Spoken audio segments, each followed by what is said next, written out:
അമ്മേ ഞാൻ അന്നേ പറഞ്ഞേ അവളെ സ്റ്റേറ്റ് പ്രയോജനം ഉണ്ടാകണ്ടോ. അവൾക്ക് അവിടെ ജോലി ഉണ്ടാകണ്ടേ, എനിക്കും പോവാമോ. ചേട്ടാ ആ രാജ്യത്തൊക്കെ പോകുന്നതിന് കൂടുതൽ കാശ് അറിയില്ലേ? നിനക്കിനി എന്നും പോകാൻ പറ്റൂടാ? 6 മാസത്തിനകം പോയാൽ മതി.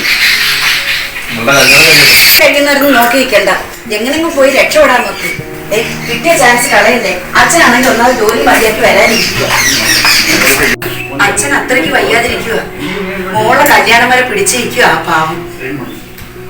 നീ എങ്ങനെയെങ്കിലും അച്ഛനെ വിളിച്ച് കാശിന്റെ കാര്യം ഒന്ന് ചോദിക്കും. ഞാൻ അച്ഛനെ വിളിച്ച് അച്ഛൻ പറയും ഇവളുടെ കല്യാണത്തിനുള്ള കാശ് മാത്രമേ ഉള്ളൂ. പിന്നെ ഞാനെന്ത് പറയണം ചോദിക്കാൻ. നീ എന്തായാലും അച്ഛനെ വിളിച്ച് കാര്യം പറ. നടന്നില്ലെങ്കിൽ ഈ വീടും പറമ്പ് എന്റെ പേരിലല്ലയോ, ഞാനത് ലോൺ വെച്ച് നിനക്ക് കാശ് തരാം. എന്താ പോരെ? അമ്മ ഒരു കാര്യം ചെയ്യേ, മാമനെ വിളിച്ചു പറ.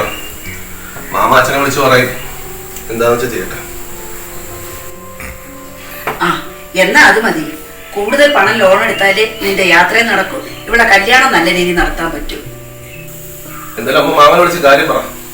ഞാൻ പോയി 3-4 മാസം കഴിയുമ്പോൾ ശമ്പളം കിട്ടി തുടങ്ങും. 2 കൊല്ലം നമുക്ക് നമ്മളെ കടം തീർക്കാം. ചേട്ടാ അങ്ങനെ ചെയ്യുന്നേ നല്ലത്. ഇവിടെ നിന്നാ ജോലിയൊന്നും കിട്ടത്തില്ല. അവിടെ പോയ ചേട്ടനെ രക്ഷപ്പെടാം.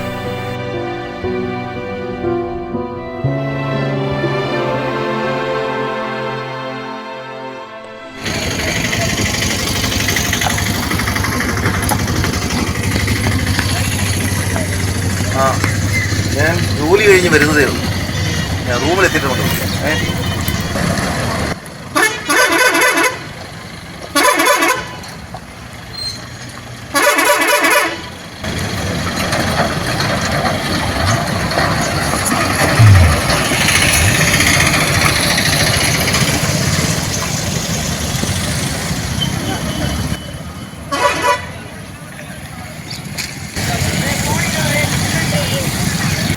എന്താ അളിയാ, എന്തൊക്കെയുണ്ട് വിശേഷങ്ങൾ? അളിയ ലീവിന് എപ്പോഴാ വരുന്നേ? മോൻ വിളിച്ചായിരുന്നോ? മോന്റെ പോക്കിനെ കുറിച്ച് വല്ലതും അറിഞ്ഞായിരുന്നോ? ആ അവൻ വിളിച്ചായിരുന്നു. ഇത്രയും പൈസയൊക്കെ ഉടനടി കയ്യിൽ നിന്ന് എങ്ങനെ? മെയ് മാസം മകളുടെ കല്യാണം വരും. അതിനായിട്ട് തന്നെ കുറച്ച് പൈസ പലിശക്കെടുക്കാൻ നോക്കിയിരിക്കുകയാണ് ഞാൻ.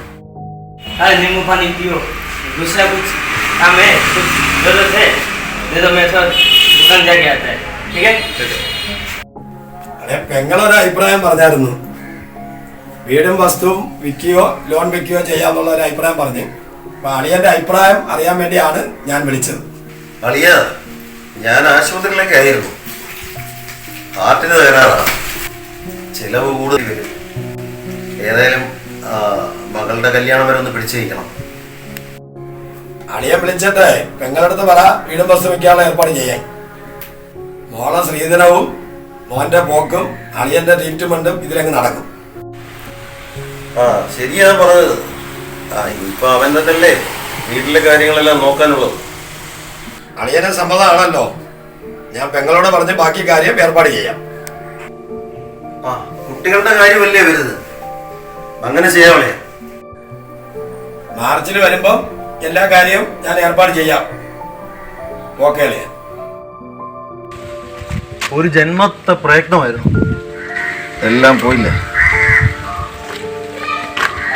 അച്ഛൻ വിഷമിക്കുക അച്ഛാ. 2-3 കൊല്ലത്തിനുള്ളിൽ അച്ഛൻ ഇതിലും വലുതാണെന്നാണ്. എന്നാലും കിടപ്പാലമല്ലേ മക്കളെ, വിഷമമുണ്ട്. ഇനി വിഷമിച്ചിട്ട് അസുഖം കൂട്ടണ്ട. എല്ലാം നല്ലതിനാന്ന് കരുതി സമാധാനിക്കാം. വാങ്ങിക്കുന്ന പാർട്ടിയും കൊടുക്കുന്ന പാർട്ടിയും പൈസ ഇടപാടെല്ലാം കഴിഞ്ഞല്ലോ. എന്നാലും നമുക്ക് രജിസ്ട്രേഷന്റെ നടപടിയിലേക്ക് പോകാം. രജിസ്ട്രേഷൻ എല്ലാം കഴിഞ്ഞു. കൊടുക്കുന്ന പാർട്ടി വാങ്ങിക്കുന്ന പാർട്ടിക്ക് മുൻപ്രമാണവും താക്കോലും കിഴക്കോട്ട് നിന്ന് ഐശ്വര്യമായിട്ടൊന്ന് കൈമാറും. വിനു മോനെ, എന്തുണ്ട് വിശേഷങ്ങള്? ടിക്കറ്റൊക്കെ ആ ഡേറ്റിൽ തന്നെ ആണല്ലോ, കറക്റ്റ് ആണല്ലോ? എന്തായാലും ഞങ്ങള് എയർപോർട്ടിൽ കാണും. വരുമാനാണോ? ആ അതെ. ടിക്കറ്റ് എല്ലാം ഓക്കെ ആണ്. ആ ഡേറ്റ് തന്നെയാണ്. ഞാൻ എന്താ അമ്മയുടെ ഫോൺ കൊടുത്തു. മോൾ അമ്മയായിട്ട് സംസാരിക്കും. അമ്മേ എനിക്ക് നല്ല ധൈര്യമൊക്കെ ആയമ്മേ. ഹലോ മോളെ. അയ്യോ, ഇത്രയും നാളൊന്നും നീ ഞങ്ങളെ പിരിഞ്ഞിരുന്നിട്ടില്ല. 3 വർഷം വരെ നിന്നെ കാണാതിരിക്കുന്നത് എങ്ങനാ? എന്തായാലും 7-ാം തീയതി എയർപോർട്ടിൽ നിന്നെ യാത്രയാക്കാൻ ഞങ്ങളും വരും.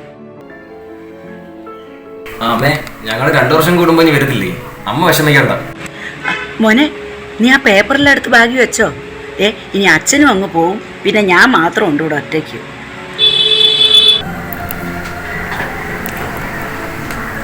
എടാ മോനെ, അനിലെ അച്ഛനെവിടെ? പാസ്പോർട്ടും പേപ്പറും എല്ലാം നിന്റെ ബാഗിൽ തന്നെ സൂക്ഷിച്ചോണേ. എയർപോർട്ടിലേക്ക് ഇനി 2 മണിക്കൂർ വേണം എത്താൻ. സമയമാകുന്നു, പെട്ടെന്ന് ഇറങ്ങും. ആ മാമി അമ്മ അച്ഛനും ഇറങ്ങും. ആ വേണ്ട വരുന്നു. മാമ വണ്ടിയിലോട്ട് കയറിയോ?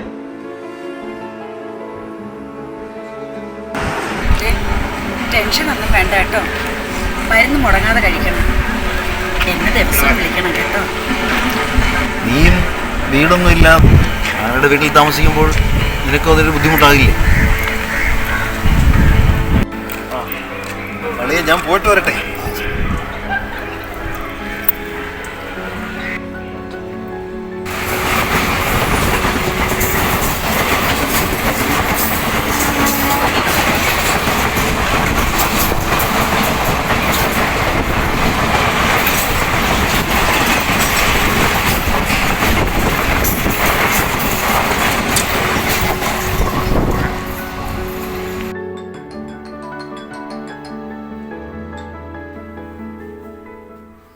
മാമ ഞാനാ, അനില.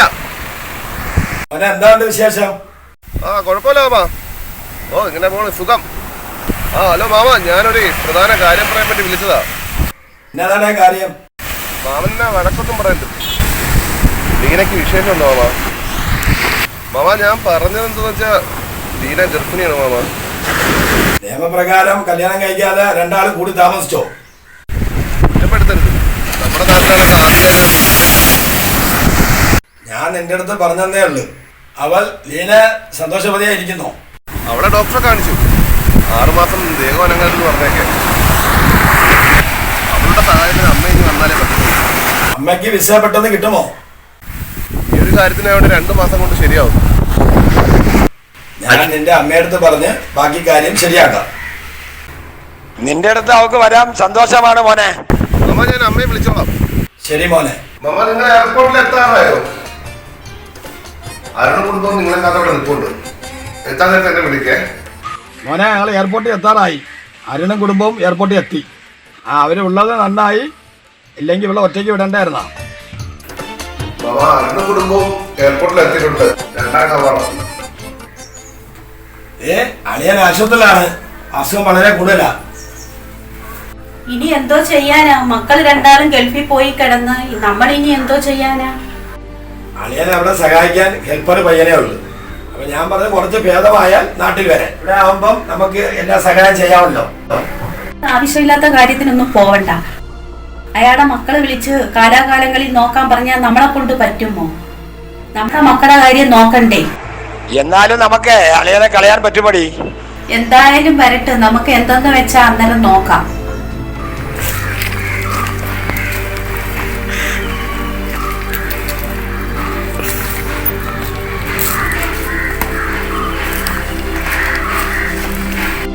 അളിയനെ കാത്തിരിക്കുകയായിരുന്നു. അളിയ അങ്ങോട്ടൊക്കെ വരാന്ന് പറഞ്ഞാലേ സാഹചര്യം മോശമാ. അതുകൊണ്ടാണ് വരാൻ പറ്റാത്തത്. ജോലിയൊന്നും ഒരു ദിവസം ഇവിടെ മാറിയിരിക്കാൻ പറ്റത്തില്ല. മോനെ, അച്ഛനെ ഹാർട്ടിന്റെ 1 ബ്ലോക്ക് നീക്കി. ബാക്കി 2 ബ്ലോക്ക് ഉണ്ട്. അതിപ്പോഴും വേണ്ട. മരുന്ന് മുടങ്ങാതെ സ്ഥിരം കഴിക്കണം. അളിയാ. ആ മോനെ, അവക്ക് എങ്ങനെയുണ്ട്? സുഖമാണോ?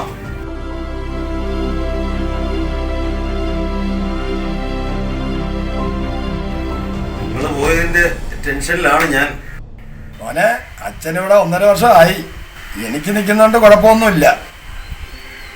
എന്നാലും സിബിയൊക്കെ അന്യ സ്ത്രീകളല്ലേ, നോക്കാനൊക്കെ ഒരു ബുദ്ധിമുട്ട് കാണും. എൻ്റെ അടുത്തൊന്നും പറഞ്ഞിട്ടില്ല. എന്നാലും അവരുടെ രീതികൾ നോക്കിയിട്ട് ഒരു വിഷമം.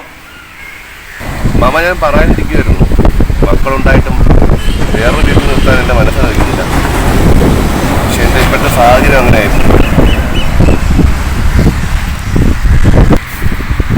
എൻ്റെതെന്ന് പറയാൻ കാശൊന്നും ആയിട്ടില്ല മാമ. പെട്ടെന്ന് ഈ ഒരു അവസ്ഥയിൽ അവളോട് വീട് മേടിക്കാൻ കാശൊക്കെ ചോദിച്ചാൽ ഞങ്ങളുടെ ജീവിതത്തിൽ പ്രശ്നങ്ങളാണ്. മോനെ കുഞ്ഞിനെ ഒന്ന് കാണണം, വീഡിയോ കോളൊന്നും ഇടുവോ? മാമ, ഞാൻ റൂമിലെത്തി അമ്മയമ്മയെ ആലോചിച്ചു. ഈ വയസ്സായവർ നോക്കുന്ന പെയിൻ ബന്ധം വല്ലതും ഉണ്ടെങ്കിൽ നമുക്ക് അച്ഛനെ അങ്ങോട്ട് മാറ്റാം. അല്ലാതെ ഒരു വീടൊക്കെ എടുത്ത് ഒരാളെയൊക്കെ ജോലിക്ക് വെച്ച് അത് ഒരുപാട് പൈസ ചെലവാണ്. ഇപ്പോഴത്തെ എന്റെ അവസ്ഥ അറിയല്ല. അമ്മ മനസ്സോടെ അമ്മ സമ്മതിച്ചതല്ല. എല്ലാം ഒന്ന് ശരിയാവാൻ 1 വർഷം എടുക്കും എന്റെ കയ്യിൽ പൈസ വരാൻ. മോനെ അങ്ങനെ ഒരു സ്ഥലമുണ്ട്, അത് അളിയനെ പറഞ്ഞ് മനസ്സിലാക്കിയിട്ട് ഞാൻ അങ്ങോട്ട് മോനെ വിളിക്കാം. മോനെ 1 വർഷത്തേക്കൊക്കെ കുഴപ്പമില്ല, പിന്നെ മോനങ്ങ് സ്ഥിരമായിട്ട് ഇട്ടുകളായിരുന്നു.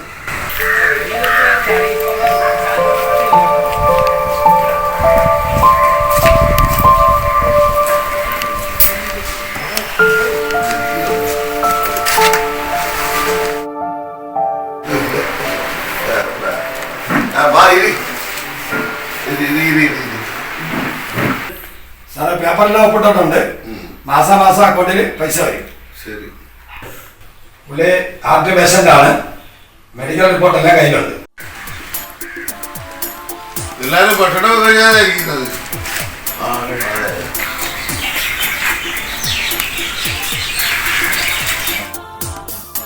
സാറിന്റെ മക്കളൊക്കെ ഇവിടാണ്? 2 പേര്, ഒരാണും ഒരു പെണ്ണും. 2 പേരുടെയും കല്യാണം കഴിഞ്ഞു. 2 കുടുംബവും വിദേശത്താണ്. അന്നേരം മക്കള് വരുമ്പോ സാറ് ഞങ്ങളിവിടെ പോവല്ലേ? ഞങ്ങളുടെ 3 അവസാനം വരെയും ഇവിടെ തന്നെയാണ്. അതെന്താണ് അങ്ങനെ പറഞ്ഞത്? 1 വർഷത്തിന് ഇടയ്ക്ക് കൊണ്ടുപോകാൻ പറഞ്ഞാൽ ഞങ്ങൾ രണ്ടിനും ഇവിടെ കൊണ്ടാക്കിയത്. ഇപ്പോൾ വർഷം 9 ഇതുവരേക്കും മക്കൾക്ക് സാഹചര്യം എത്തിച്ചു. സാറിൻ്റെ കാര്യത്തിന് സ്നേഹമുള്ള മക്കളാവണമെന്ന് ഞങ്ങൾ ദൈവത്തോടെ പ്രാർത്ഥിക്കാം. സാറ് ഞങ്ങളിവിടെ കുടിക്കോ? ചിന്തിച്ച് അസുഖം വരുത്താതിരുന്നാൽ നല്ലത്. ആഹാരം കഴിക്കുക, സ്വസ്ഥമായിട്ടിരിക്കുക. ഞങ്ങളിതെല്ലാം ശീലമായിപ്പോയി.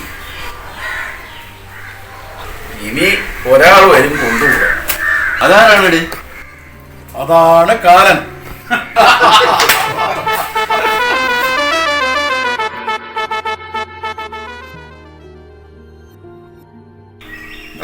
ഒരു ഫോണുണ്ട് സാർ.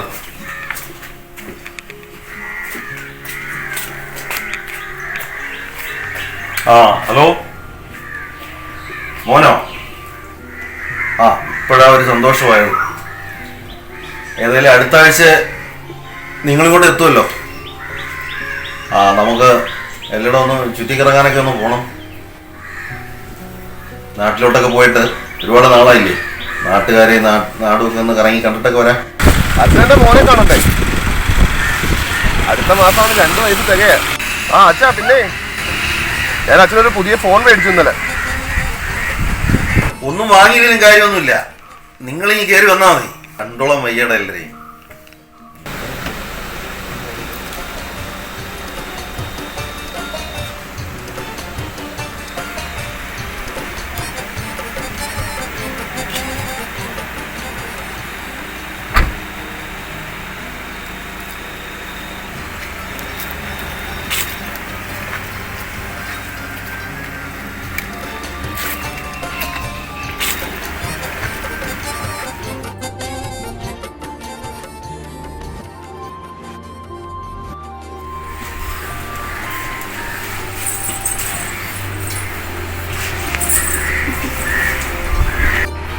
വർഷമാവുന്നു.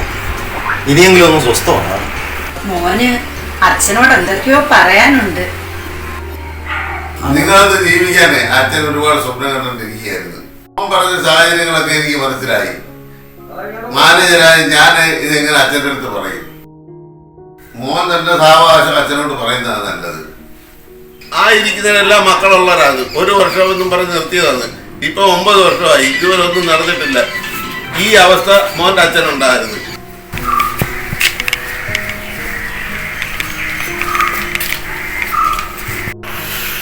എന്നാലും എനിക്ക് പറയാൻ വിഷമമുണ്ട്. അവസ്ഥ എങ്ങനെ വെച്ചാ, ജോലിയൊന്നും ആയിട്ടില്ല. ഇപ്പോഴും അവളുടെ കാശിനാ മുന്നോട്ട് പോകണം. അതിന് നീ എന്തോ ചെയ്തെന്നായി പറഞ്ഞു വരുന്നത്? അതച്ഛാ, അച്ഛനും അമ്മയും എനിക്കിപ്പോൾ കൂടെ കൂട്ടിക്കൊണ്ടാൻ പറ്റാത്ത അവസ്ഥയാണ്. കുറച്ച് നാൾ കൂടി അച്ഛനും ഇവിടെ നിൽക്കേണ്ടി വരും. എല്ലാം ഞാൻ മാനേജറെ അടുത്ത് പറഞ്ഞു ഏൽപ്പിച്ചിട്ടുണ്ട്. അമ്മ കൂടെ നിന്നാൽ ഇപ്പോൾ തന്നെ എൻ്റെ വൈഫുമായിട്ട് മനസ്സിക കളിച്ചില്ല. അമ്മ സമ്മതിച്ചിട്ടുണ്ട്. 2 കൊല്ലത്തേക്കില്ലേ ഞാനൊന്ന് തിരിച്ചു വരും. വാടക വീടുകൾ നോക്കാൻ ബ്രോക്കറെ ഏർപ്പാടാക്കിയിട്ടുണ്ട്. വീട് കിട്ടിയ ഉടൻ തന്നെ നിങ്ങളെ 2 പേരെ അങ്ങോട്ട് മാറ്റാം. കുറച്ച് താമസം വിളിച്ച. അന്നേരം ഞാനെന്നും ഇവിടെ തന്നെ അല്ലേ? കുറച്ച് ദിവസം സന്തോഷമൊക്കെ തോന്നി തുടങ്ങിയിരുന്നു. അത് സാരമില്ല മോനെ, എൻ്റെ വിധി ഇങ്ങനെ ആയിരിക്കും. എന്നാലും എനിക്കൊരു അപേക്ഷയുണ്ട്. എൻ്റെ അമ്മയെ ഒറ്റപ്പെടുത്തരുത്. അവളെയും കൂടി അഗതി മന്ദിരത്തിലേക്ക് ആക്കി കഴിഞ്ഞാൽ ഇനിയുള്ള ജീവിതകാലം ദുഃഖം മാത്രമായിരിക്കും എനിക്ക്. നിങ്ങളെ 2 ഞാൻ സ്നേഹിച്ച് വളർത്തിയില്ലേ, അതിൻ്റെ ഓർമ്മകൾ മതി എനിക്ക്.